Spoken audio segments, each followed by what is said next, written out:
बघितल्याशिवाय कळत नाही। आणि फळवाट पालखी महामार्ग तो आपण चांगला केला।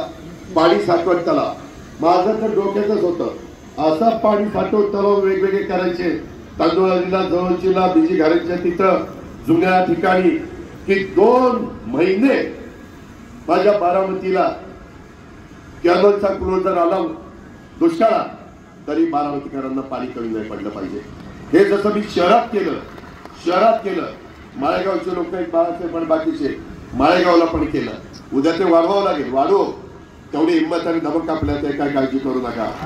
पण यामध्ये आपल्याला अजूनही काही मोठ्या मोठ्या गावांमध्ये देखील आपल्या महाराष्ट्र जीवन प्राधिकरणाच्या योजना चालल्या आहेत। बारामतीकरांनो 1000 कोटीची कामं चालली आणि आपल्या बारामतीचे वगैरे 1500 कोटीची कामं ती चालली। मेडिकल कॉलेज हे उत्तम केलं, त्याच्यामध्ये पुण्यश्लोक अहिल्यादेवी होळकरांचं नाव लावलं, जाहीर झालं, बोर्ड नव्हता बसला, आता ते नाव लावलं।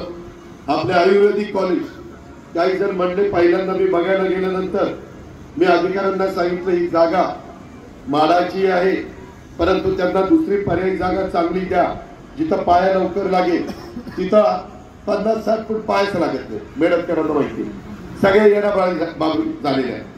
आता तिथं कशा पद्धतीनं चित्र बदललंय। आज बारामती शहराच्या आणि तालुक्याच्या वैभवामध्ये भर घालेल अशा प्रकारचं आयुर्वेदिक कॉलेज तिथं दिमागदार उभं राहते।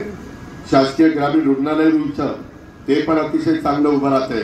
माझ्या सुप्याला उपजिल्हा रुग्णालय सुपा तेही होत आहे। पोलीस उपमुख्यालय बऱ्हाणपूरची लोक म्हणली, दादा या पाठीवर बऱ्हाणपूरचं नाव द्यायला लागलं तर बघा मग। अरे म्हणले लई भारी आहे बाबा, मग बऱ्हाणपूरचं नाव पण तिथं लावलं। लोकांचं काय मत आहे,